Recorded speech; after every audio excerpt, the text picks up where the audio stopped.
bago mag-umpisa ang ating programa, simulan po muna natin sa opening prayer. Tawagin na po natin si Sister Yet Roque.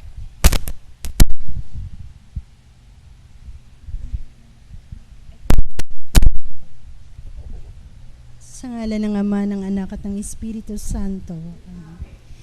Panginoong Diyos na makapangyarihan sa lahat, pinupuri ka po namin at pinasasalamatan sa biyaya ng panahon na iyong ipinagkaloob sa aming lahat ngayon. Salamat po sa payapang paglalakbay patungo dito. Salamat po sa kaalamang ibabahagi ng aming espesyal na guest speaker na si Father Benjo. Gabayan mo po ang bawat isa sa amin sa aming pakikinig. Gabayan mo rin po si Father Benjo sa kanyang pagbabahagi. Itulot mo po na ang lahat ng aming maririnig ay aming maisabuhay at madala namin sa aming kapwa sa araw-araw naming pakikisalamuha. Lord God, ikaw po ang manguna sa aming lahat. Ipadala mo po ang banal na Espiritu. Mahal na Ina, sa pagdiriwang namin ng iyong kapistahan, ibalot mo po kaming lahat sa mantel ng iyong proteksyon. Huwag mo pong itulot na kami ay itulot mo po na kami ay huwag mawalay sa iyong pag-ibig at pagmamahal. At ialay mo po lagi sa amin ang kaligtasan. Nawa po ay matulad kami sa iyo sa pagsunod kay Kristo na iyong anak. Ang lahat po, Panginoon, ay hinihiling namin sa matamis na pangalan ni Jesus, na bubuhay at naghahari magpasawalang hanggan. Aba, Ginoong Maria, na pupuno ka ng grasya, ang Panginoong Diyos ay sumasa iyo. Bukod kang pinagpala sa babaeng lahat, at pinagpala ang iyong anak na si Jesus.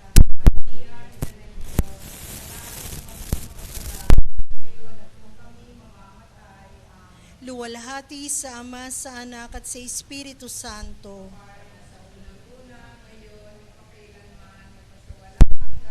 Amen. Sa ngalan ng Ama, ng Anak at ng Espiritu Santo. Amen. Yan, amen. Amen. Maraming salamat. Maraming salamat po kay Sister Yet Roque sa pagbibigay po ng ating pambungad na panalangin. Okay, handa na po ba ang lahat? Dahil ako excited na ipakilala sa inyo mga kapanalig ang ating special guest priest ngayong umaga. Pero bagong lahat, ipakilala po muna natin siya dahil Sister Erica, siya po ay isang certified kapanalig at syempre talagang minamahal din ng mga kapanalig listeners, kapanalig member dito sa Radio Veritas. Ayan. Siya ay priest of the Archdiocese of Manila. Finished AB Classical Philosophy from Casishaco, Recoletos Seminary, Order of Augustinian Recollects, OAR, Baguio City in 2000. BS Theology at the UST Central Seminary, Ecclesiastical Facilities in 2005. Ordained by His Eminence Gaudencio B. Cardinal Rosales on April 22, 2006. And installed as the 8th parish priest of San Roque de Manila Parish. Sa Blooming Treat po ito on December 1, 2022 on his 64th birthday. After 16 years in the ministry, this is his first role as parish priest. Please welcome Reverend Father Benjo Fajota.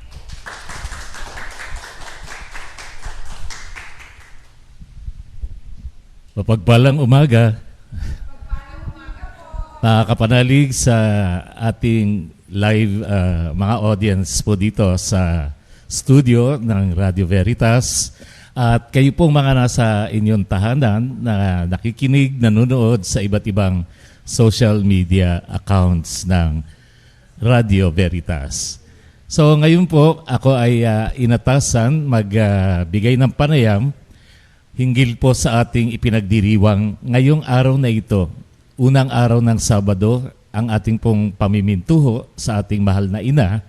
At ngayon po ay pinagdiriwang din po natin ang kapistahan ng ina ng banal na Santo Rosario, no? Our Lady of the Most Holy Rosary. Alam niyo po ba na ang pagdiriwang ito Ang tawag po dito sa kapistahan na ito ay Our Lady of the Victory or Our Lady of the Rosary. Bakit po ito ang tinawag?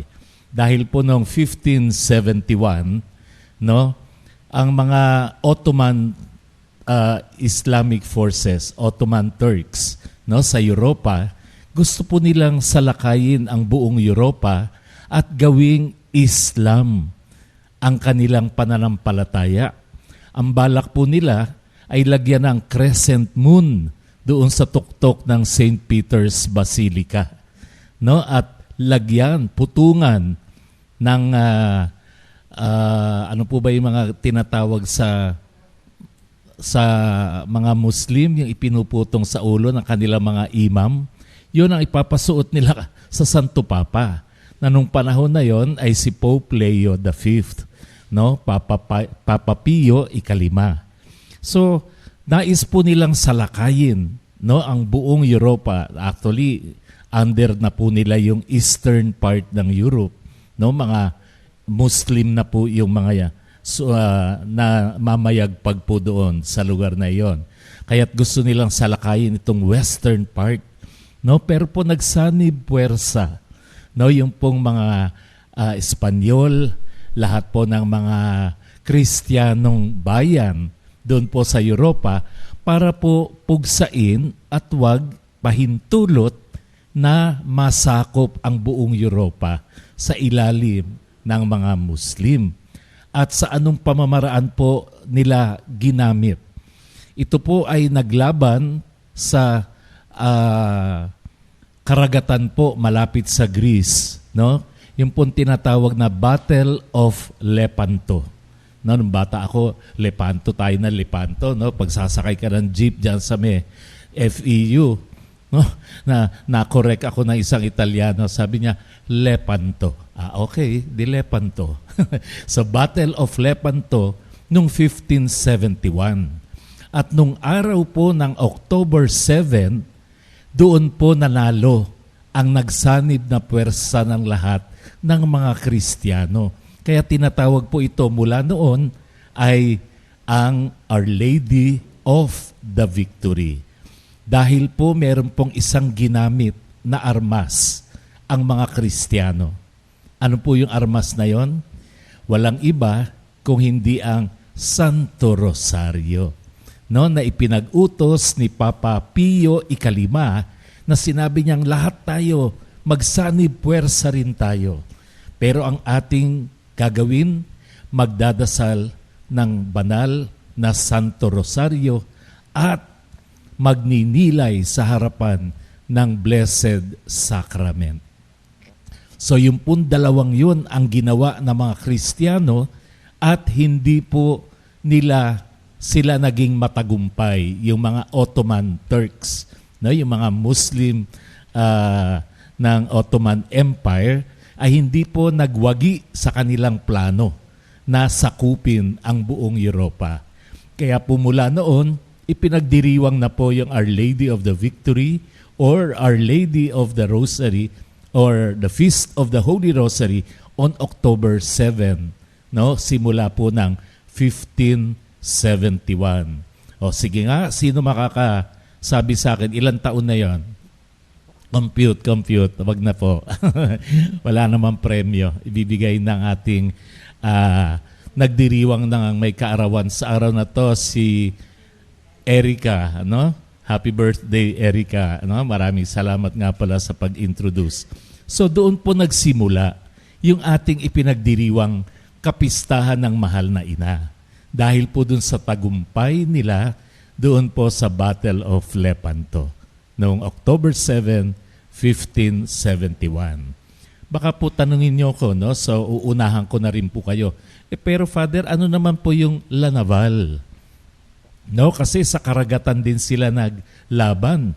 Nanaig din po ang ating puwersang mga Katoliko, mga Kristiyano, laban naman po sa mga Protestante na taga-Holland. The Dutch Protestants, nais po nilang sakupin tayo. Pero po dito sa may bandang Manila Bay, dyan, nadaig po sa pamamagitan ng pagdarasal na naman ng Santo Rosario. Kaya po tinawag yung kapistahan po ng Lanaval, no, or ang title po ng ating mahal na ina ay Nuestra Señora del Santísimo Rosario de Lanaval. Nung 1564 naman po ito nangyari. Okay? 1464 ba o 1564? Pakicheck nga po. Ako ay medyo naguluhan sa numero, no?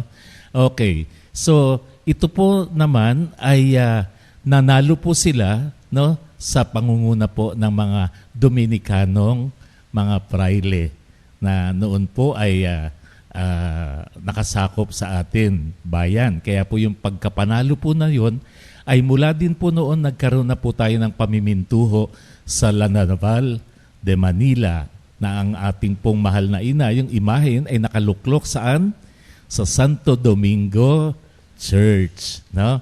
At ilang years ago, no, 2012 po yata ito or 2000 mas earlier pa, ay pinarangalan ang Santo Domingo Church bilang national treasure, no, ng ating pambansang kapunuan sa ating sining, no, declared as a national treasure. Pero sabi po noong at that time si Father Gerald Timoner III, OP, ang siya pong prior provincial, nung pagtanggap niya ng karangalan na ito, sinabi niya, the true treasure that we have is not the church, no, but the image of the Blessed Mother. Kaya po ngayon, idineklara po ng ating Santo Papa na ang ikalawang linggo ng Oktubre ay pamimintuho o kapistahan ng Nuestra Señora de Lanaval. No po, yun ang ating pagkakaiba. 1564 at 1464. Nauna po yung sa Lanaval. No? 1571 po yung sa Battle of Lepanto. Pero pareho, iisang armas ang ginamit ng mga Kristiyano, ng mga Katoliko. Walang iba kung hindi ang banal na rosaryo. Kaya po tayo sa buhay natin, di po ba? Marami rin po tayong digmaan na kinahaharap. We have a lot of personal battles sa buhay po natin. Meron po dyan yung emotional, psychological, economic, no, higit sa lahat spiritual battles. Pero po wala po tayong ibang armas na magagamit, pinaka-epektibo kung hindi ang banal na rosaryo ng ating mahal na ina. Amen? Okay. So, yan po ang aking panimulang mga pangungusap hinggil po sa ating pagdiriwang.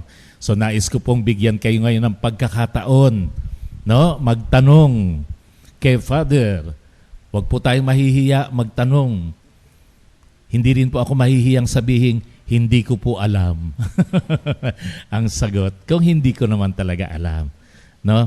Pero siyempre sa tulong ng Espiritu Santo, tayo ay gagabayan para ibigay sa inyo po ang nais ninyong malaman tungkol po sa kahit ano pong katanungan na related po sa banal na rosaryo.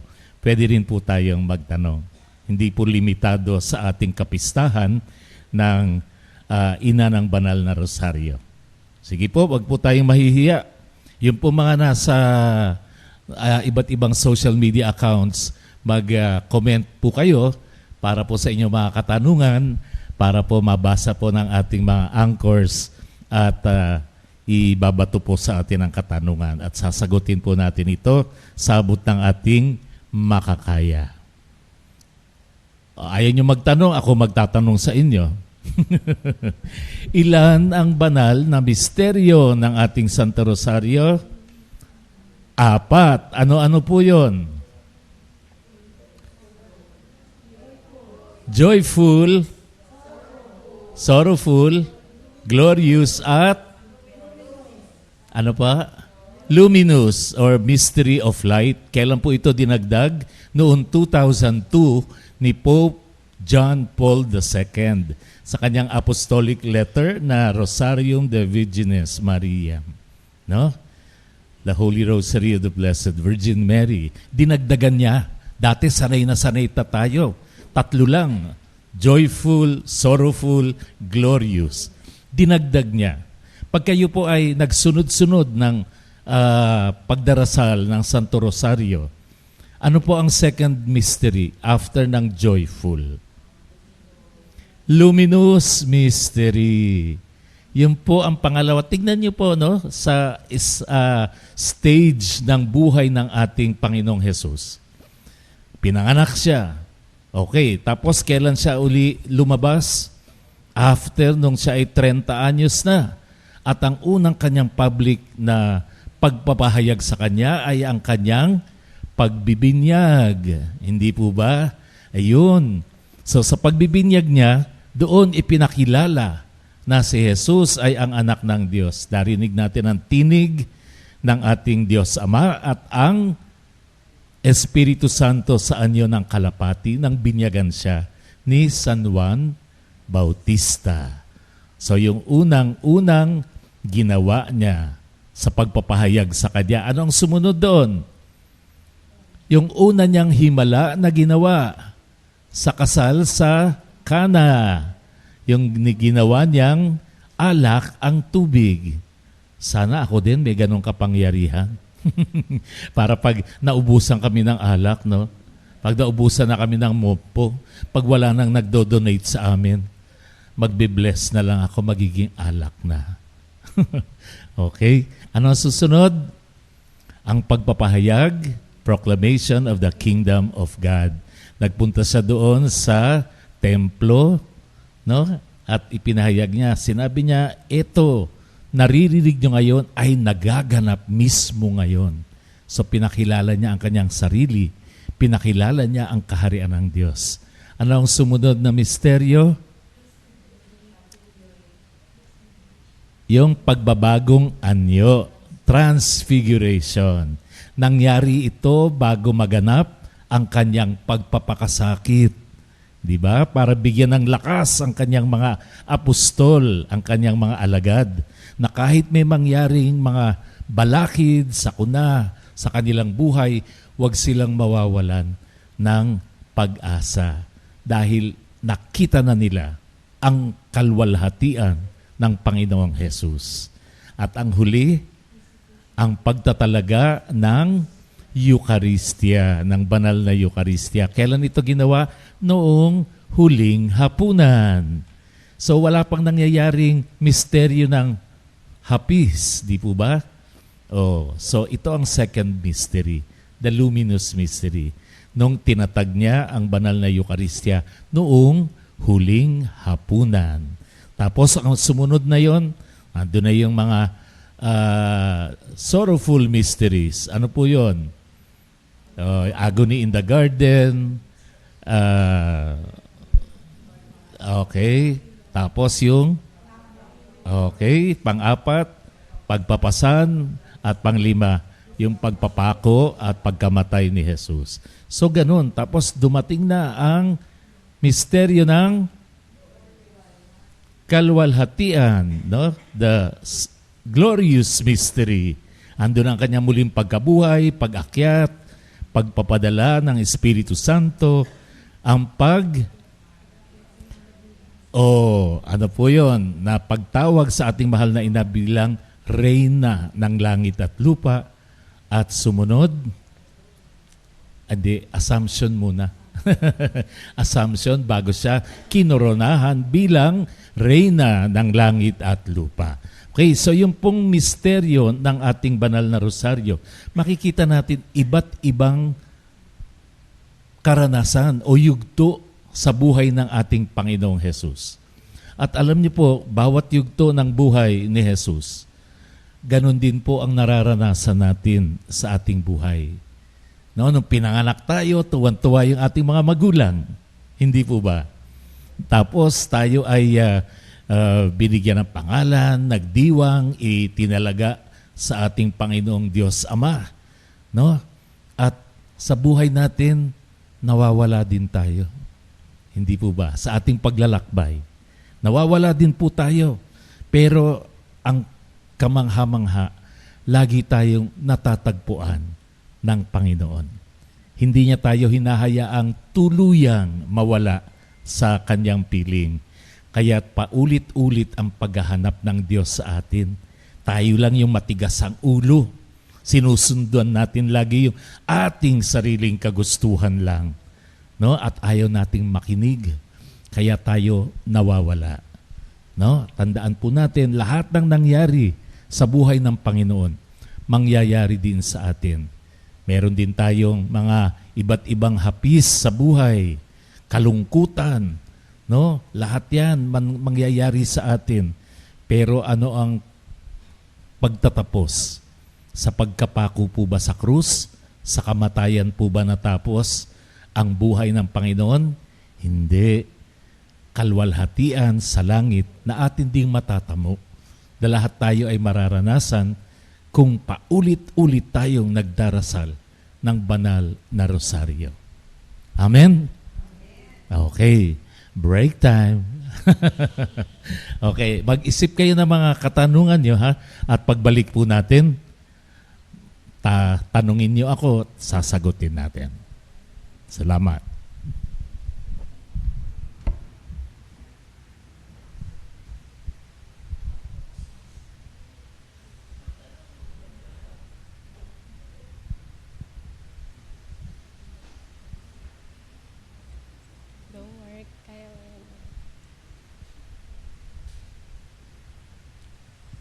Ayan. Maraming salamat po, Father Benjo. Mga kapanalig, hindi pa po tapos ang ating Kapanalig Day. Magbabalik po mamaya-maya lamang po si Father Benjo. Kayo po ba ay may tanong, mga kapanalig? Ayan mga kapanalig, pwede nyo pong i-comment sa ating comment section, sa live streaming, sa ating Facebook page, Kapanalig Community at DZRV 846 para sa inyong mga katanungan at babasahin namin yan ni Pare Koy. Ayan. At syempre, ang topic po natin ay Feast Day of Our Lady of Rosary. Sa mga kapanalig po natin dito sa audience, live audience, meron po ba kayong mga katanungan? Ayan, wag po kayong mahiya. Opo. Sasagutin po yan ni Father Benjo. Okay. Sa mga kapanalig po natin na nagtatanong po or mga nagko-comment po or paano po ba makapagbigay ng pledge of support sa ating Kapanalig community, maaari niyo pong ipa-GCash po yan. Meron po tayong GCash account. Account name, Apple Anistrella at account number 0998-588-3660. At ano pa ba ang mga pwedeng, saan pa ba nila pwedeng ipadala? Ayan, Pare Koy, pwede nila ipadala sa ating Metrobank account, BDO account, BPI, Union Bank, PNB, at sa ating Paymaya. Yan, pwede nyo pong ipadala dyan mga kapanalig at pwede nyong update ang inyong mga kapanalig coordinator upang kayo ay aming ma-verify sa inyong pledge. Pwede rin po kayong text or tumawag sa 0917-621-1902.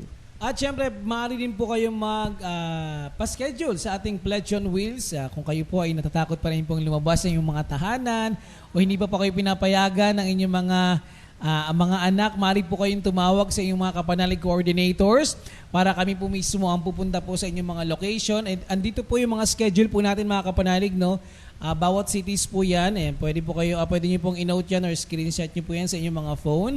Meron po tayong Antipolo, Marikina, Montalban, Cainta, Taytay, at San Mateo. Yan po ang araw ng Martes. Ano naman ang araw ng Wednesday? Anong mga lugar? Ang araw ng Wednesday ay Las Piñas, Alabang, Cavite, Muntinlupa, Parañaque. At Laguna. At syempre sa Thursday naman, Makati, Taguig, Pasig, Mandaluyong, Pasay at Manila. Ayan, isama natin ang San Juan sa Thursday. Yes. At syempre sa Friday naman, Ate Erica? Ang ating Friday ay Quezon City South and Caloocan South. At syempre kung kayo naman po ay mga tiga Bulacan, ang araw po niyan ay Sabado. Kung kayo po ay tiga Navotas, Malabon, Valenzuela, Yan po ang araw ng pick up nyo mga kapanalig, Saturday. At para naman sa Sunday na magpapapick up sa Sunday, pwede po mga taga Quezon City North, Caloocan North, Novaliches, and San Jose del Monte, Bulacan. Meron po ba mga taga Bulacan dito? Taas ang kamay. Ayun. Roll call muna tayo ng mga lugar nila. Bulacan. Present ang taga Bulacan. Meron po ba taga Navotas? Manila. Manila. Ayun. Caloocan. Ay, si sister. Good morning po. Caloocan. Sino mo mga taga Caloocan? Ayun. Quezon City. Madami-dami ang Quezon City. Cavite. Ayun, ang Bugod-Tangi. Present pa rin ang Cavite. Walang taga Nueva Ecija ngayong umaga. No. Baka meron pang taga Bataan. Bataan, meron po ba? Cebu. Walang Cebu. Ayan, good morning po sa ating lahat. Sa mga nanonood po dyan, good morning po sa mga bagong bukas pa lang po. Ako po ang inyong lingkod, Koy Lopez. At ako po ang inyong lingkod, Erica Cabiles. Ayan, pare Koy, bago tayo po dumako ulit kay Father, baka pwede nating batiin ang ating mga Kapanalig Day benefactors. Yes, umpisahan na natin, Ate Erica.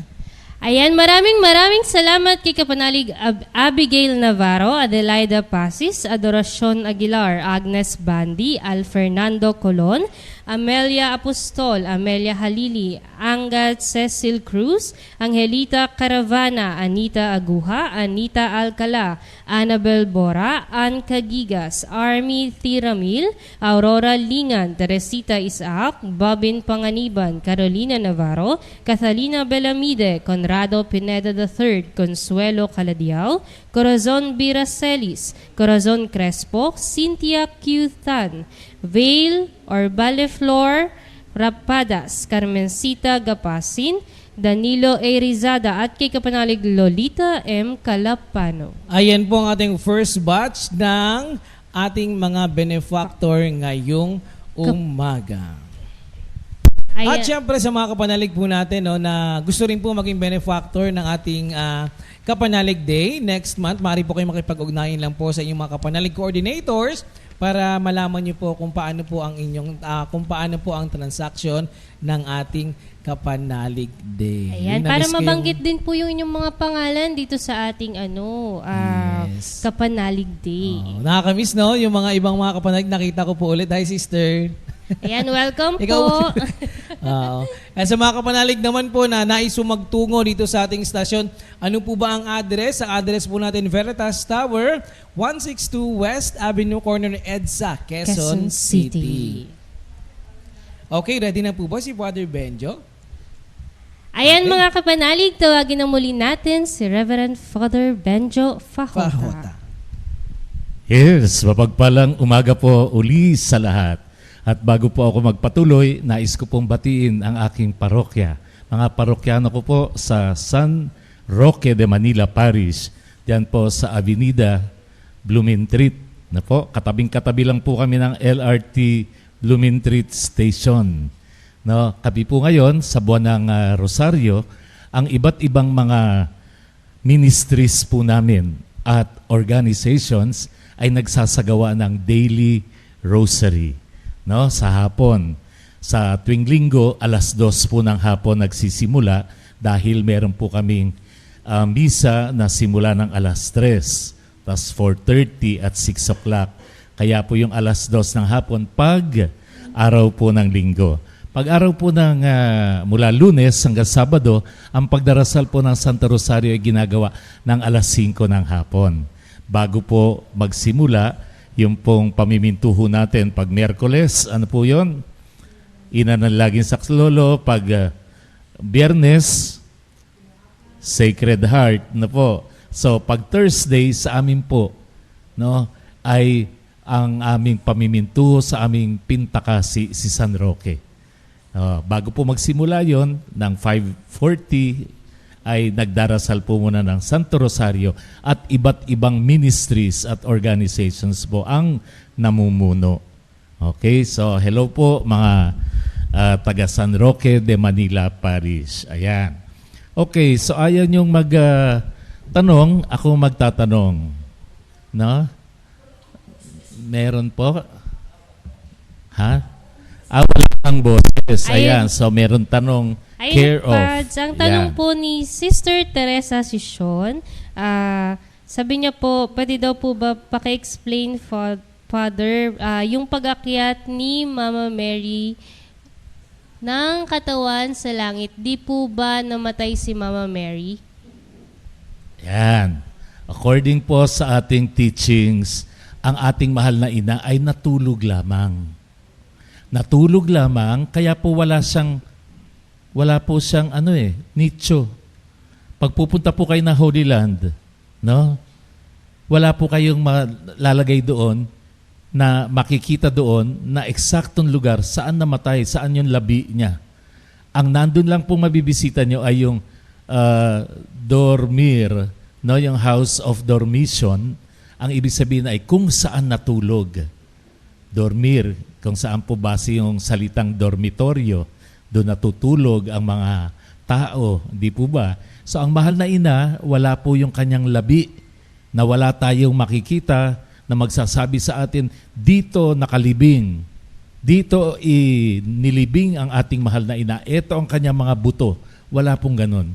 Kaya po ang ating katuruan, no, ay inakyat po ang ating mahal na ina, katawan at kaluluwa. Body and soul. Alam po natin yan, no? Doon po sa ating tinatawag na Assumption, no? The Feast of the Assumption. At kailan po ito? August 15. The following day, fiesta namin, San Roque. Yan. So, yun po ay katuruan natin. Tinatawag na dogma, no, of the Blessed Virgin Mary. 4 po ang dogma, katuruan sa ating mahal na ina. Ano-ano po yun? Yun, isa na nga po yun, yung assumption na inakyat ang kanyang katawan, no, physical and soul, no? Dahil mahal siya ng kanyang anak, ayaw niyang mabulok ang katawan ng kanyang ina. Kaya't inakyat sa kalangit, no? Body and soul. No, yun ang katuruan po natin. Yun ang isang dogma. Ano po yung 3 pa? Immaculate Conception tuwing December 8 na ang ating mahal na ina ay ipinaglihi ng kanyang inang si Santa Ana na walang bahid ng anumang kasalanan. No? Bakit po ganon? Dahil ang kasalanan at ang Panginoon ay hindi pwedeng magsama sa isang sisidlan lang. Kung ang sinapupunan ni Maria ay merong kasalanan, kahit na isang katiting na kasalanan, tapos doon mo ilalagay ang katawan ni Jesus hanggang lumaki, hindi pwede yun. Hindi po ba? So yun ang pangalawang dogma. Ano po yung pangatlo? Ano po yung isa pa? May 2 pa. Ala, brother. Yes. Pa? Yon, perpetual virginity of the Blessed Virgin Mary. Wala po itong actual na date. Dahil po ang katuruan, ang dogmang kanyang perpetual virginity ay ang turo po ng simbahan natin na si Maria ay birhen bago niya ipinanganak si Jesus, birhen habang ipinapanganak niya si Jesus, at birhen matapos na ipanganak siya ni Jesus. Naniniwala po ba kayo doon? Perpetual virginity. Siya ay naging birhen mula nang siya ay iniluwal dito sa lupa, sa mundo, hanggang siya ay iakyat sa langit. Naniniwala po ba kayo? Kung hindi kayo naniniwala, edi hindi kayo naniniwala doon sa sinabi ng anghel. Walang hindi makapangyayari sa Diyos. There is nothing impossible with God. Yung mga tao, yung mga kapatid natin sa ibang pananampalataya, lagi tayong kine-question ng ganito. Bakit ganyan? Hindi naman na nakalagay sa Bible. Hindi naman lahat ng katuruan. No? Ano po ang sabi ni St. John? Marami pa akong nais sabihin sa inyo. Pero ang mga bagay lang na kailangan para sa ating kaligtasan ang nasusulat dito sa banal na Biblia, nakasulatan.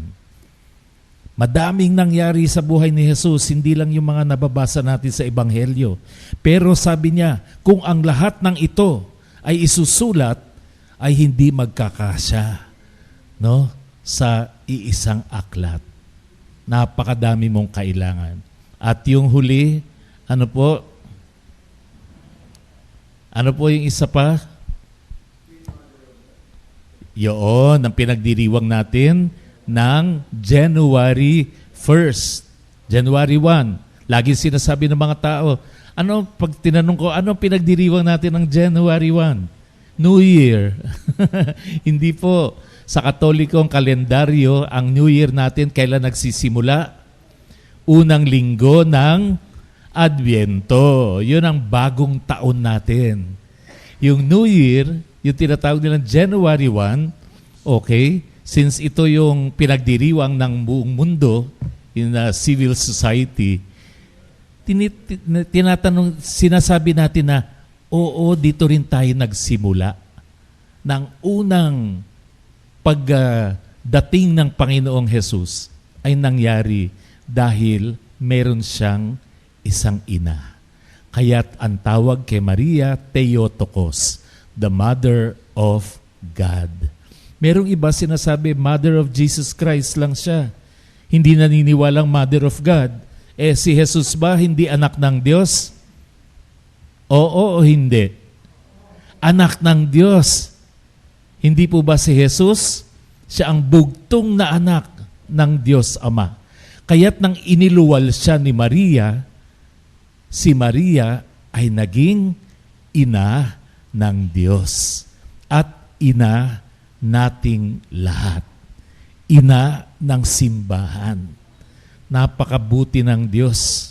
Ano po ba bakit tayo sa ating po mga Katolikong Pilipino, laging ang mga bansag natin sa mahal na ina ay ina. Mother of perpetual help, Mother of sorrows, lahat Mother. Alam niyo sa Europa, sa ibang bansa hindi. Our Lady. No? Our Lady of the Rosary, Our Lady of kung ano-anong bansag nila, pero Our Lady, tayo lang ang tumatawag na Blessed Mother. No? Lahat naman, tinatagurian siyang ina. Pero tayo talaga, ang pamimintuho natin kay Maria ay bilang isang ina. At pag tayo ay lumapit sa nanay, umiiyak ka na, umiikbi ka na, nangungulit ka na, matitiis ka ba ng iyong ina? Hindi. No, nung bata po, siyam kami magkakapatid. Personal encounter. Kasi po ang aking nanay ay bumalik sa kaharian ng langit noong pong October 13, 2014. Kaya po sa darating na Biyernes ay 9 years na po siya nag-birthday sa langit. No? Nung bata kami, siyam kaming magkakapatid, pag kumain kami doon, ando na lahat ng ulam sa gitna ng lamesa. No? Kung pork chop, may tig-isa-isang piraso ka na sa iyong plato. Tapos kung chicken, meron ka ng isa-isa para walang lamangan, walang gulangan. No? Kaso po mga nanay, may paborito talaga eh. Di po ba? Yung mga kanin, yung mga gulay, sopas, nando sa gitna. Pero yung pinaka-main dish, no, kanya-kanyang plato. Mabilis po akong kumain. Katabi ko nanay ko. No, sa pwesto namin, dalawa sila rito sa, anong tawag doon? Kabisor. Kabisera. Tapos sa kabila, yung eldest sister namin, tapos tig-apat kami sa bawat gilid. So ako, katabi ko ang nanay ko. Alam nyo, bata pa lang ako, alam kong paborito na ako ng nanay ko eh. Sorry sa mga kapatid ko yung mga may tampo, nagseselos. Pag naubos ko na yung pagkain ko, ang nanay ko, kahit isang kagat lang niya doon sa pork chop o sa fried chicken, isisimple niya na sa plato ko. No? Ganon. Tapos pag aalis siya ng bahay, mga kapatid ko, lalo na yung dalawang sister ko, matanda sa akin, sama kami. Hindi na, traffic, magko-commute lang ako. Ako po hindi magsasalita. Titingin lang ako sa mata ng nanay ko. Tapos maya-maya sasabihin sa akin, o sige, magbihis ka na. Okay, di po ba? Ang lakas-lakas ko. Ganun po ang mga nanay sa mga paborito nilang anak. Bakit ka naging paboritong anak? Meron ka bang ginawa sa nanay mo? Ba't ka naging paborito? Wala. Kamukha ni Maria nang pinili siya ng Diyos Ama na maging ina ni Jesus. Meron bang ginawa si Maria para sabihin niyang karapat dapat akong piliin ng Diyos para maging ina ni Jesus? Wala. Ano ang naging basehan? Isa lamang, awa ng Diyos. Ako naging pari hindi dahil matalino, mabait, gwapo, o maganda ang boses. Pero lahat yata nasa akin na. Joke lang po ha, joke lang. Pero naging pari ako dahil sa awa ng Diyos. Kahit na sinong pari po ang sabihan nyo, tanungin nyo, ba't ka naging pari? Awa ng Diyos. Si Maria naging ina ni Jesus dahil sa awa ng Diyos. Wala po tayong pwedeng ipagmalaki sa Diyos. No, hindi natin pwedeng sabihin, madasalin po ako, Lord. Mapalasimba po ako. Lagi po ako nagdadasal. Lagi po ako nagbabasa ng salita ninyo. Karapat dapat na akong tumanggap ng aking hihilingin mula sa inyo. Tama? Mali. Wala tayong karapatan sabihin na tayo ay worthy of the love of God. Kusang loob na ibinigay. Awa ng Diyos. Amen? Okay, bakit ba doon ko napunta ang aking kwento? Baka meron pang ibang tanong, no? Sige po. Ayan, Pads, may tanong po dito si Brother Warren Gumangan. Ang tanong niya lang po ay, isa lang daw po ba ang La Naval at Nuestra Señora de Guia? De Guia. Yun ang hindi ko alam. Though I was assigned at Nuestra Señora de Guia sa Erbita, nung ako po ay nag-undergo ng Benjamin program, no? 1 year po yun, matapos kayong maordinahan. That time, meron po kaming Benjamin program. Ma-assign ka sa isang malaki, medium, at paliit na parokya in 1 year, 4 months each. Kaya po ako'y naka-assign that time bilang diakono sa Santo Niño de Tondo. So nung ako po ay inordinahan, doon po ako ng 4 na buwan. Tapos nalipat po ako sa isang medium size na parokya, yun nga pong Nuestra Señora de Guia. Hindi ko po, na-assign po ako doon ng 4 na buwan, hindi po ganun kalalim na yung aking pong pagkaalam sa kung pareho. Pero alam ko po hindi kasi parang ang Nuestra Señora de Guia ay maitim, no, yung kanyang imahin, dark, at ang alam ko ay nakita siya sa isang ang tawag doon yung may tubig, swamp, no? Ano ba ang Tagalog sa swamp? Doon nakita yung kanyang imahin.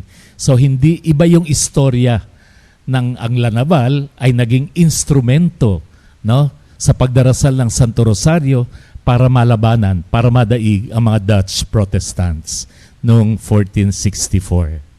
Okay? Yun po ang pagkakaiba. Hanggang dun lang ang kaalaman ko doon.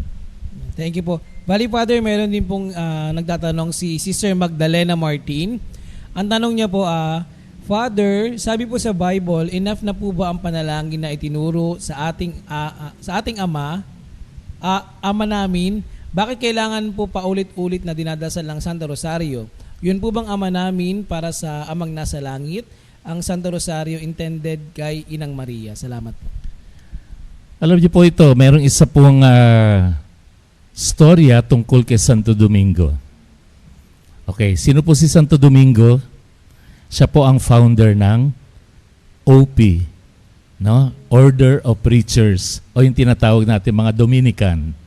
Sila po ang aking mga formators sa UST.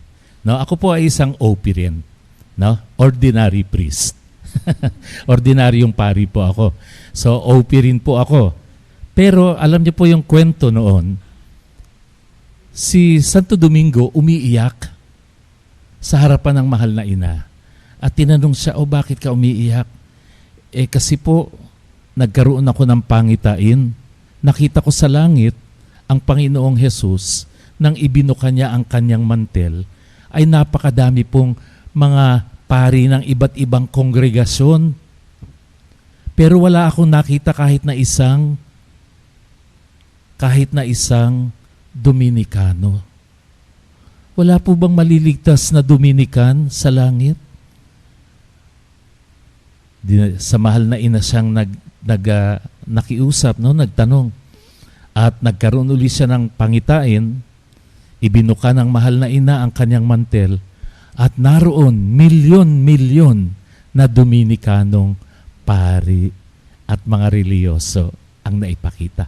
Tuwan-tuwa si Santo Domingo. Kaya mula noon, pagkatapos ng kanyang pangitain na yon, tinawag niya lahat ng mga friars ng Dominican. Sabi niya, mula ngayon, tayo ngayon ay itatalaga natin ang ating sarili sa mahal na ina. Lagi tayong mamimintuho sa kanya at magdarasal ng banal na rosaryo. Anong kinalaman nun sa tanong? Hindi po ba sapat na yung Ama namin na itinuro ng Panginoong Hesus? Hindi naman po sinabi ng Panginoong Hesus, ito lang ang inyong dasal. Sinabi niya lang, pag kayo mananalangin sa Ama, ito ang idadasal ninyo. Pero may sinabi ba doon na, huwag kayong mananalangin sa akin? Ibig sabihin, sinabi ba ni Jesus na huwag tayong magdadasal sa Panginoong Hesus? Meron po bang sinabi sa Biblia? Ang sinabi lang doon ng Panginoong Hesus, kung kayo ay mananalangin sa Ama, ganito ang inyong panalangin. So this is the perfect prayer. Hindi po natin isinasantabi. Perfect prayer po ang ating Ama namin sa pagdasal sa ating Ama. Pero paano tayong nagdarasal kay Jesus? Sa pamamagitan ni Maria. Kaya po lagi tayong ganon. Ang ating pong pananampalatayang mga Katolikong Pilipino, to Jesus through Mary. Huwag po natin kakalimutan yon. Bakit pa ulit-ulit? Nakapagbasa na po ba kayo ng aklat ng pahayag ng Revelation? Noon pong bumababa ang ating Panginoong Hesus, ano po ang ginagawa ng mga anghel? Paulit-ulit na nagdarasal ng Alleluia, Alleluia. So masama po ba ang pag-uulit ng panalangin? Ano po ba ang Alleluia? Papuri sa Diyos, luwalhati sa Diyos, pasasalamat sa Diyos. Kung mali po ang paulit-ulit na panalangin, bakit nakalagay ito sa Book of Revelation? Hosanna, Hosanna, Hosanna. Gets? Kaya po hindi ipinagbabawal ang paulit-ulit. Natanong nyo na po ba ang sarili ninyo? Saan po nagsimula ang banal na rosaryo? Yun nga po ang itatanong ninyo. Sabi na naman po sa legend, dahil nga po si Santo Domingo mayroong malapit na pamimintuho, pagmamahal sa ating mahal na ina, meron daw pong isang instance, isang tagpo sa buhay niya na nagpakita sa kanya ang mahal na ina at ibinigay sa kanya ang Santo Rosario. Tama? Mali. Hindi po totoo iyon. Mismo pong mga kapatid kong Dominikanong pari ang nagsabi, hindi po ito ang simula ng banal na Santo Rosario. Legend lamang po ito. Alamat. Pag sinabing legend, alamat. Hindi po hango sa totoong pangyayari. So hindi po kay Santo Domingo ibinigay ng mahal ng ina ang Santo Rosario. So kailan po nagsimula ito? Ito po. Nagsimula po ito noong 3rd century. Meron pong mga monghe, may mga hermits na paulit-ulit po nilang dinarasal. Ito po mga hermit na ito, taga-Egypt. Ang tawag po sa kanila, kung aaral po kayo ng church history natin, ang tawag po sa kanila yung mga church fathers. Sila po yung mga church fathers. na hindi naman nag-aral pa ng teolohiya, pero dahil sa kanilang pamimintuho, sa kanilang banal na pamumuhay, no, ay sila ay tinawag na marurunong ukol sa pananampalataya. Ang karunungan nila ay nakuha nila dahil sa pagdarasal ng salmo paulit-ulit, 150 psalms in a day. At ang ginagamit nila mga bato para i-remind sila na itong salmo na to ang dadasalin. Ganun po nagsimula. Isa po ito sa mga roots kung paano nagsimula ang rosaryo.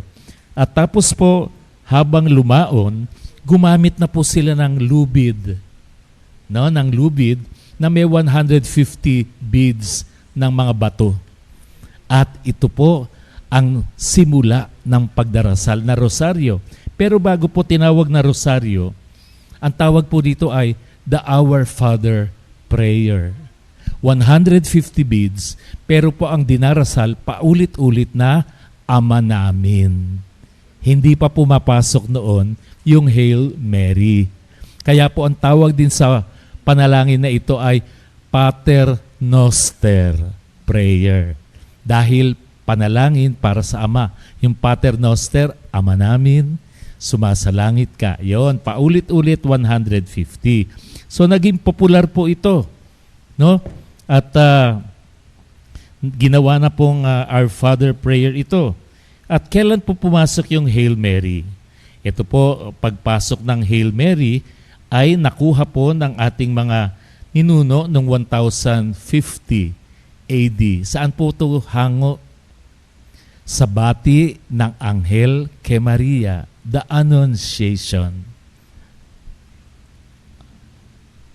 First time niyo po bang narinig to? Hindi, yung Annunciation? Hindi. Alam po natin ito, yung kwento, di po ba? Nang bumaba si Anghel Gabriel, sugo ng Panginoong Diyos. Ano po ang sinabi kay Maria? Ave Maria, Hail Mary, magalak ka Maria, dahil ikaw ay napuspos ng Espiritu Santo and you are blessed among women. Dahil you have found favor with God. Kaya po yung dinadasal nating first part ng rosary is hango sa Biblia. Hango po ba ito sa kathang isip ng tao? Hindi. Ano po ang sinasabi natin? Hail Mary, full of grace. The Lord is with you. Blessed are you among women, and blessed is the fruit of your womb, Jesus. Saan po galing ito? Walang iba kundi sa Biblia, sa banal na kasulatan. Ano po ang ibig sabihin ng Hail Mary? Magalak ka Maria, yung iba sinasabing Ave Maria, o papuri, o parangal sa iyo Maria, hindi papuri. Praise only belongs to God. Ang sinabi, binati ito, kay nino nang galing ang pagbati? Kay Gabriel? Kay Anghel Gabriel po ba? Sagot po. Hindi. Hindi kay Anghel Gabriel. Mensahero lamang si Gabriel. Kung ano ang inutos ng Diyos Ama sa kanya, yon ang ibinigay niyang pagbabahagi kay Maria. So nung sinabi ni Gabriel, Hail Mary, magalak ka Maria, bukod kang pinagpala sa babaeng lahat, hindi kay Gabriel nanggaling ang mga salitang iyon. Gabriel is only a messenger of God. Kaya yung mga katagang yon ay hindi ganang galing kay Gabriel kung hindi sa Diyos Ama. Kaya wag tayong matatakot parangalan si Maria. Sasabihin nila masyado niyong pinaparangalan si Maria, dinodiyos niyo na siya. No, maling-mali ang kanilang pangunawa. Dahil ang unang nagparangal kay Maria walang iba kung hindi ang Diyos Ama. Gets? Naintindihan po natin? At sinabi ng isang banal, si St. Louis de Montfort po yata ito. I'm sorry kung hindi tama. Huwag kayong matatakot mahalin si Maria ng lubos na lubos. Bakit? Dahil ang pagmamahal nyo kay Maria ay hindi hihigitan ng pagmamahal ni Jesus para sa kanyang ina. Amen? Kahit sabihin natin, araw-araw tayong namimintuho kay Maria, araw-araw tayong nagdarasal ng Ave Maria, hindi natin mahihigitan ang pag-ibig ni Jesus sa kanyang ina. Kaya ganun na lamang ang kanyang ginawa. Sinama niya si Maria, katawan at kaluluwa, sa kaharian ng kanyang ama. Amen. Meron pa po bang katanungan? Ayan, nasagot ko na yung pati yung saan nagmula ha. Pero meron din naman pong nagsasabi na sa ibang mga kwento na ang simula daw po ng Santo Rosario ay noong time ni Saint Gregory the Great. No? Si Saint Gregory the Great pinanganak ng 500 na BC or rather AD hanggang 600 AD.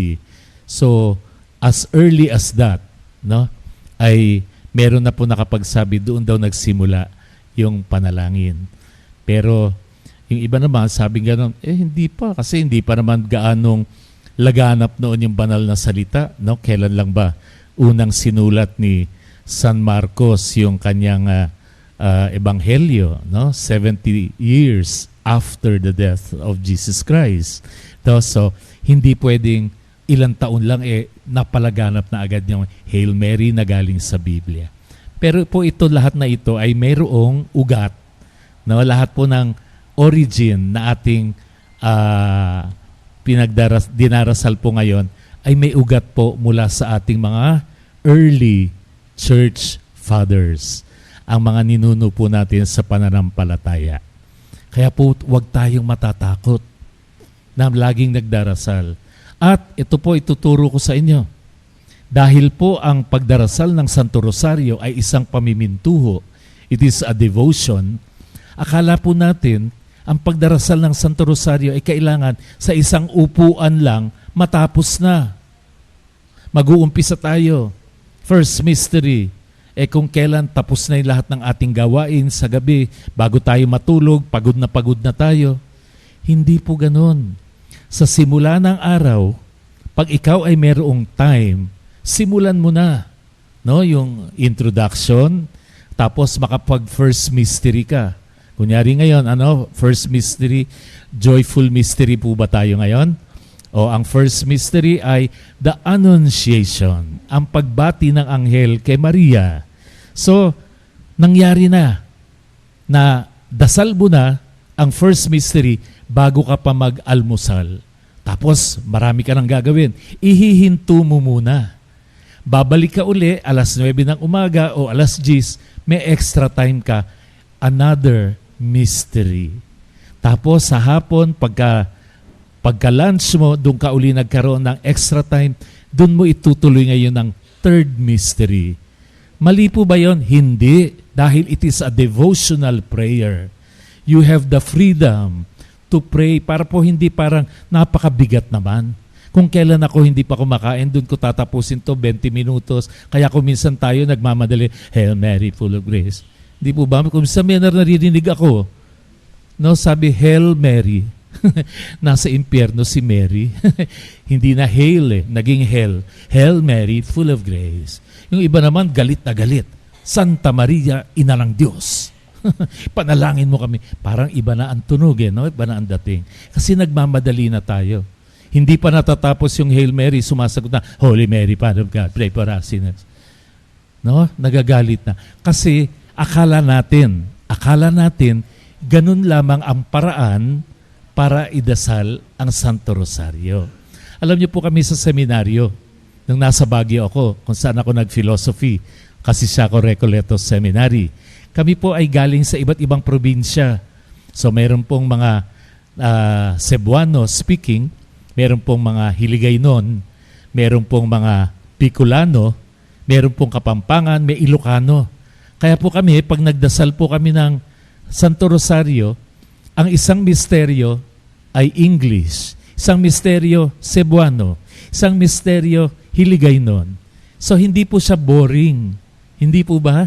Kaya po kayo, kung grupo po kayong magdarasal, pwede niyo pong ganun gawin ang pagdarasal. Paiba-iba po ng lengguwahe. At yun po ay nakakaabot pa rin sa langit. Dahil naiintindihan naman ng Diyos kung anong salita natin. Dahil siya ang lumikha ng lahat ng bagay. Amen? Alam niyo po, isa pang style o pamamaraan ng pagdarasal ng rosaryo. Pwede po kayo, grupo kayo nagdarasal, unang misteryo, dinasal niyo Ave Maria, o tapos Santa Maria. Next mystery, pwede niyo pong kantahin. Pwede po kayong kumanta ng isang Marian song. Second mystery, the Visitation. Kakanta kayo ngayon ng isang awit ni Maria. Natapos nyo na ang isang misteryo. Tama? Hindi po ba? Binibigyan ko kayo ng pamamaraan para papaano mas mapalapit sa atin, mas tayo ay maging masigasig sa pagdarasal ng Santo Rosario. May natutunan po ba? Yan. Okay, so hindi lang yung ating, anong oras na ba? Hindi lang yung ating traditional. No? Meron tayong traditional. Pero since ito nga po ang sabi ko, devotional, pwede po tayong mamili ng ibang paraan para dasalin ang banal na Santo Rosario. Break time again. Salamat, birthday girl, Erica.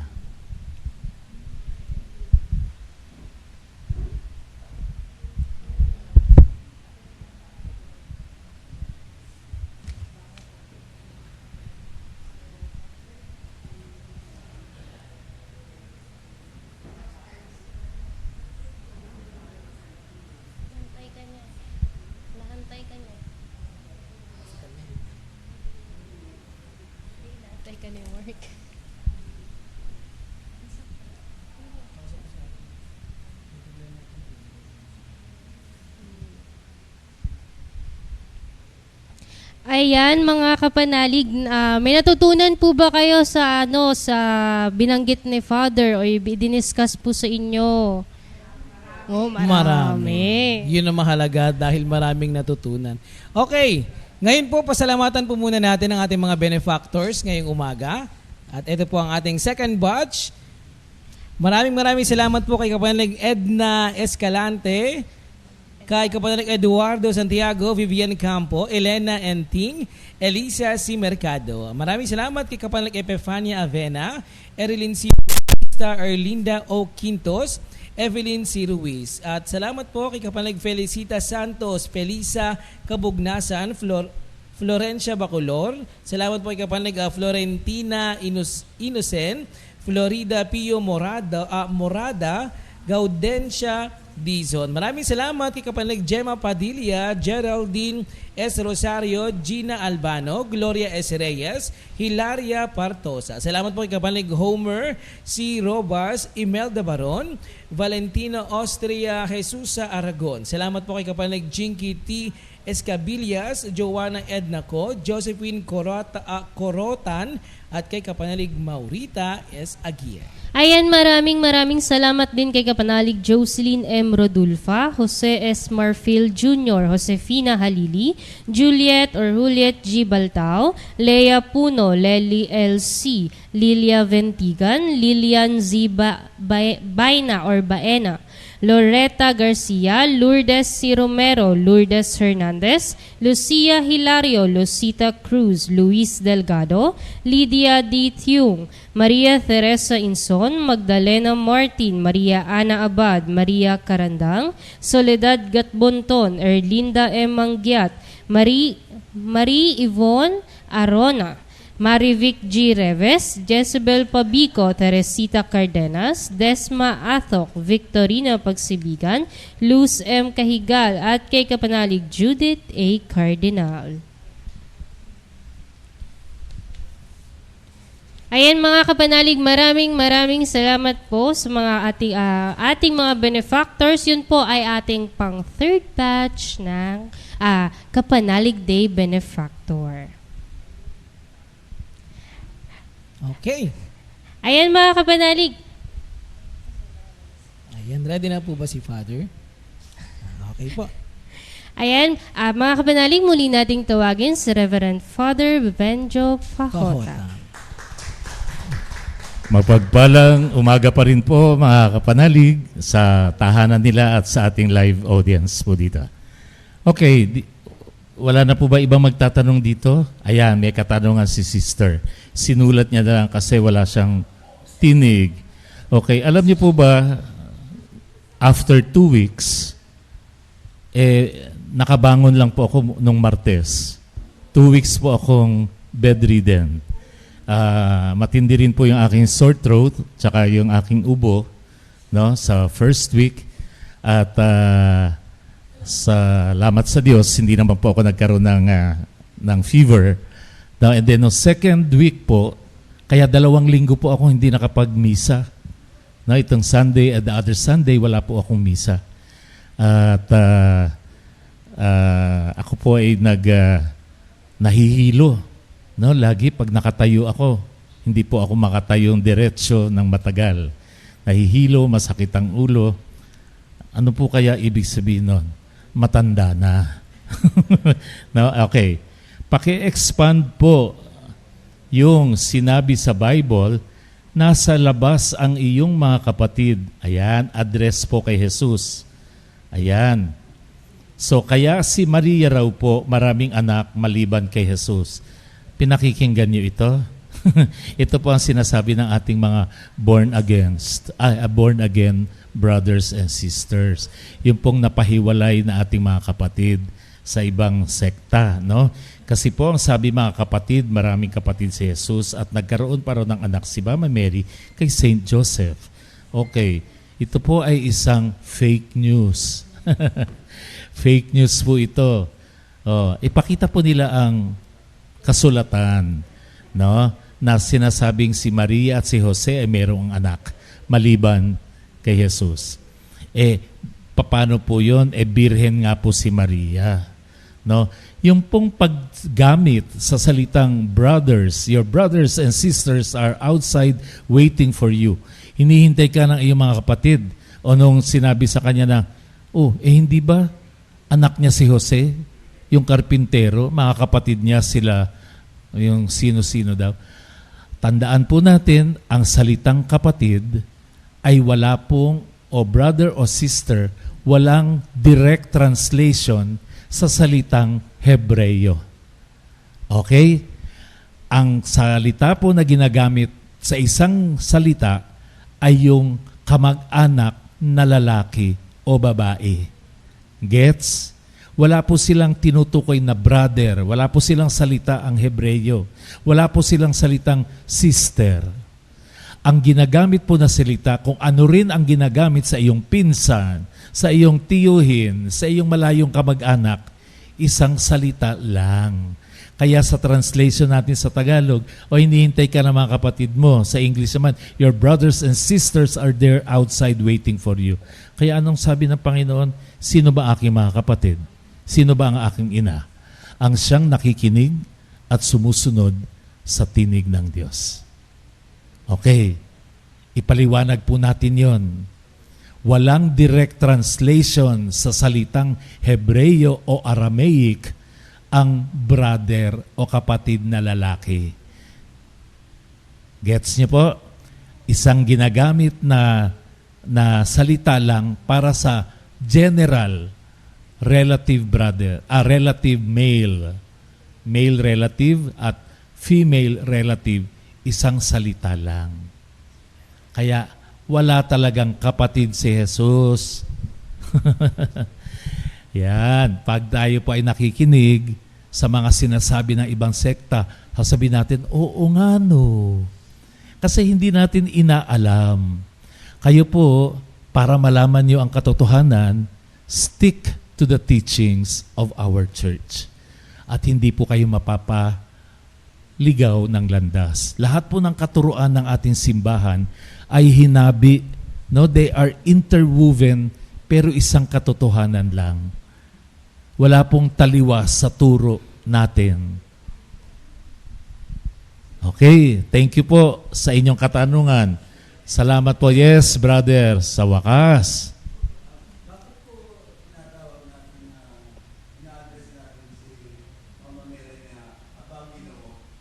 Aba Ginoo. Ayan. Yung pong respect na title sa Tagalog ay wala naman pong direct translation paano po natin sasabihin sa Tagalog yung Hail Mary. Kaya po tingnan nyo ang translation, matuwa ka Maria. Hindi po ba? Kaya nung sinabi ng anghel, kalugod-lugod ka sa mata ng Diyos. No, wala po tayong direct translation na sabihin, Maginoo o banal, mataas na nilikha ng Diyos, kakaiba. Wala pong ganun eh. Kaya yung pong Ginoo, alamin po natin ang mga kultura ng ating mga Hebreyong mga ninuno noon ay wala pong hindi ina-address sa mga babae. Hindi pinapansin ang mga babae noon. Ang meron lang pong katungkulan, kinikilala lamang po sa lipunan, mga lalaki. Kaya po tandaan nyo nung nagpakain ng 5,000, ang sinabi doon, mga kalalakihan ay nasa 5,000. Pero yung mga bata, matatanda, mga babae, hindi kabilang sa bilang. Dahil sila ay walang sa lipunan. Kaya nung binigyan nila ng parangal ng title si Maria sa Tagalog, ginamit na lang nila yung Aba Ginoong Maria. Pero po ngayon, may mga ibang grupo na pinapalitan na nila yung Aba Ginoong Maria. Ang dasal na po ay Ave Maria, napupuno ka ng grasya. Ang Panginoong Diyos. Kasi wala nga pong direct translation. Gets po? Okay. Maganda po yung nagtatanong eh. Alam niyo po pag nagtatanong kayo, lahat po ng nakaririnig, yumayaman. Yumayaman sa kaalaman, sa pananampalataya. Pero pag hindi tayo nagtanong, sayang, di ko tinanong. Haste makes waste. No? Sabi ko na nga ba eh. Alam niyo, natutunan ko yan nung fourth year high school ako sa Limay, Bataan. Teacher namin yung aming yung aming principal. What's the answer? Paulit-ulit. Ano ang sagot? Lahat kami nangingimi. Hesitant kami lahat sumagot. Natatakot kami mapahiya kasi baka mali ang sagot. Nung sinabi niya, ito ang ibig sabihin, ano ba yung word na tinanong? Ano ang ibig sabihin ng PS? Sa English, tinatanong niya. Sasagot na ako ng postscript. Hindi ko sinabi. Yung pagkasabi niya ang postscript, sabi ko na nga ba eh. See, haste makes waste. Isa lang bagay ang dapat nating ikahiya. Ano po yun? Kasalanan. Pag hindi kasalanan, huwag ikahiya. Maraming ang tao, pinarangalandakan pa ang kanilang kasalanan. Pero po ito ngayon, kailangan po ng ating simbahan ngayon ng panalangin. Nangyayari po o nagaganap ngayon ang synod ng mga obispo sa Roma, sa Vatican. Nagsimula noong October 4 hanggang October 29. Kailangan po nila ng ating panalangin. May mga obispo, mga kardinal, na left, na ultra-conservative. Ibig sabihin, kung ano yung kinagisna na turo noon, yun ang gustong hanggang ngayon mapalaganap. Pero ano ang sabi ng ating Santo Papa? Huwag nating masyadong pabigatin yung mga ibang kapatid natin sa pananampalataya. Papaano po yung same-sex relationship? Hindi na po ba sila pwedeng basbasan? Tanggap natin na hindi sila pwedeng ikasal. Pero makakatanggap po ba sila ng pagbabasbas sa simbahan? Yun ang isa sa mga pinag-uusapan nila. Kaya po ipagdasal natin magkaroon ng mabuting pakikinig sa tinig ng Espiritu Santo.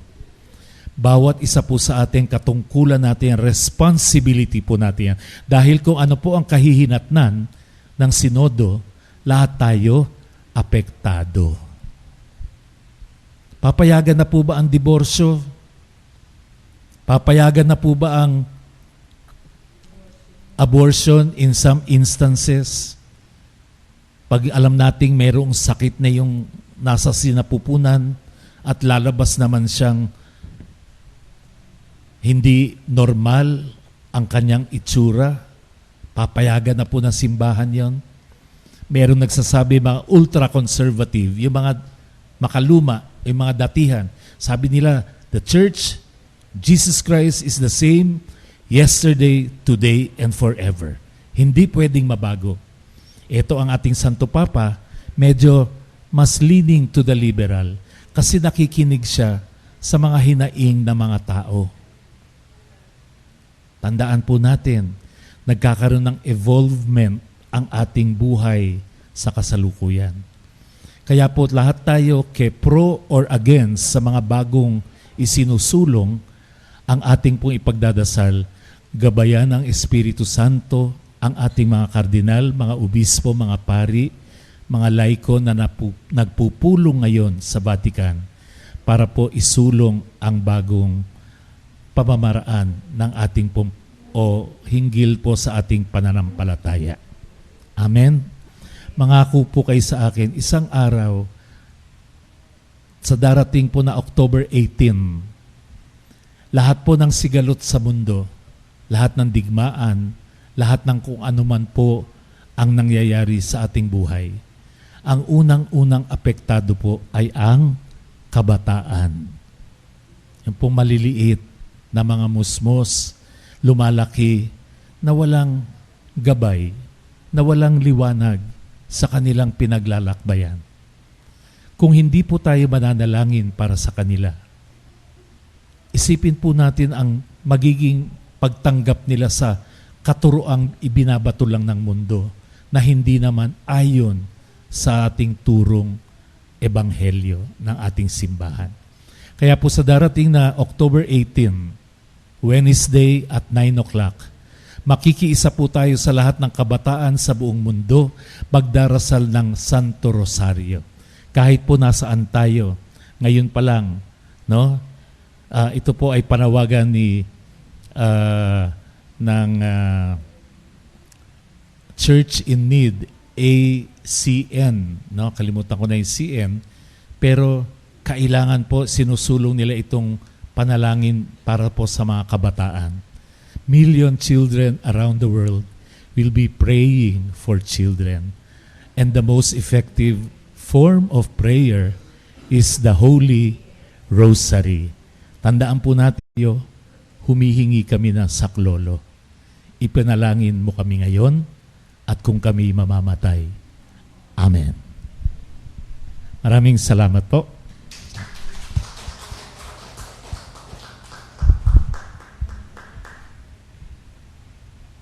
Live na po tayo ngayon. Ayan, mga kapanalig, sa mga nakatutok po sa ating social media accounts, pasensya na po, nagkaroon lang po tayo ng mga technical problems dahil tayo po ay live ngayong Sabado. Yes, pare ko. Ngayon, ready na ba ang ating mag-i-intermission number?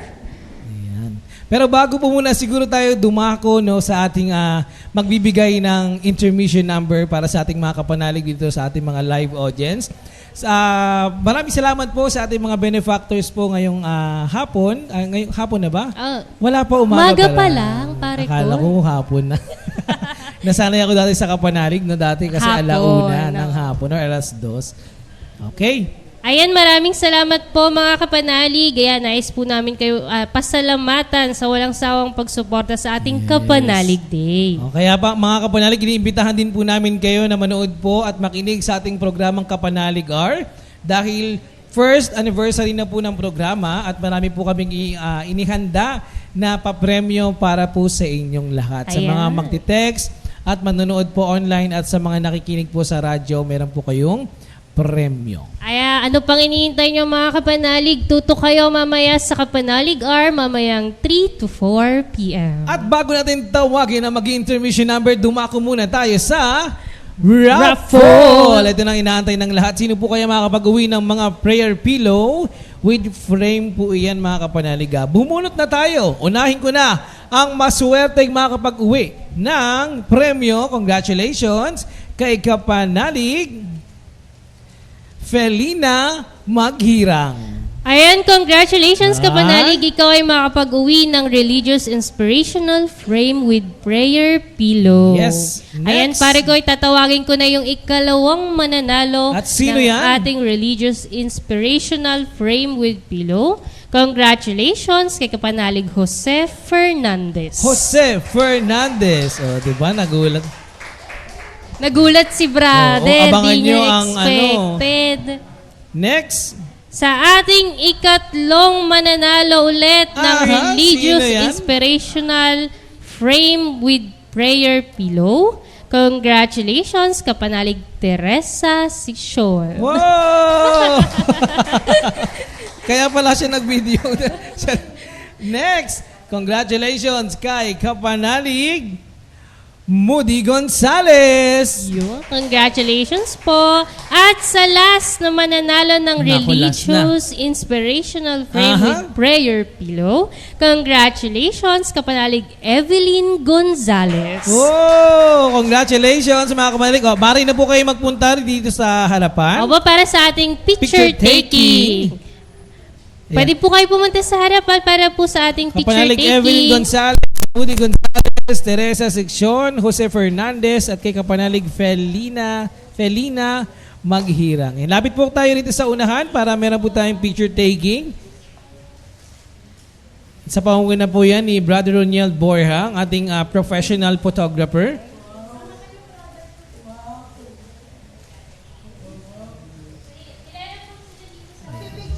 Okay, dito po tayo mga sister.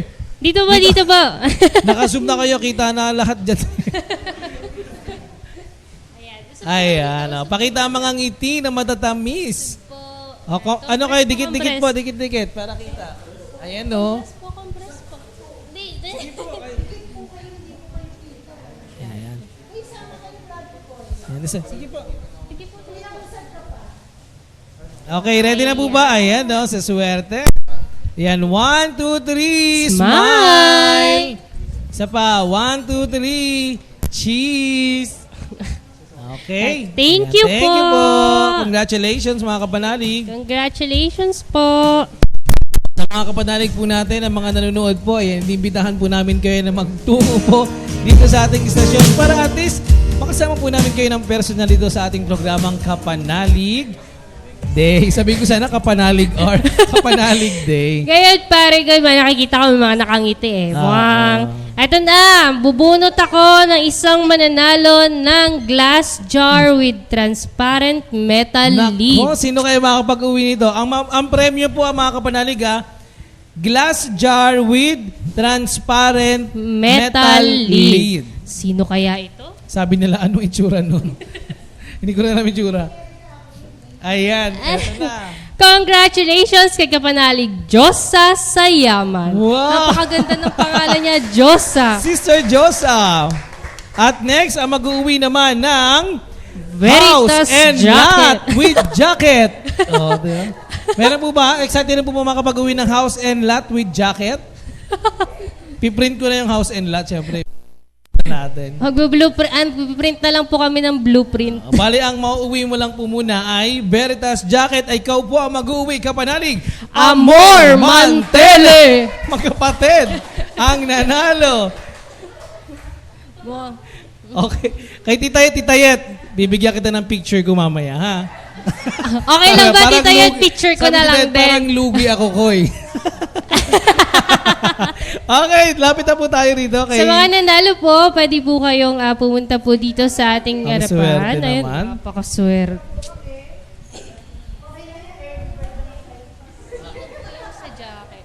Jacket. Sister Amor Mantele. Okay, picture po, picture. Dito po sa gitna.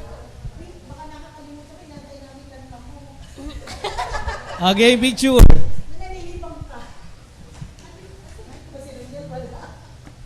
One, two, three.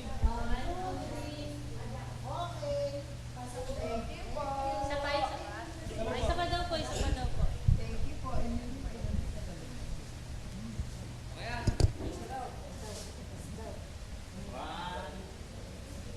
Ang lapit naman.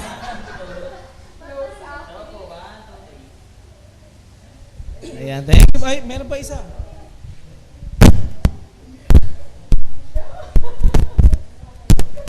Ayan. Salamat Opo. po.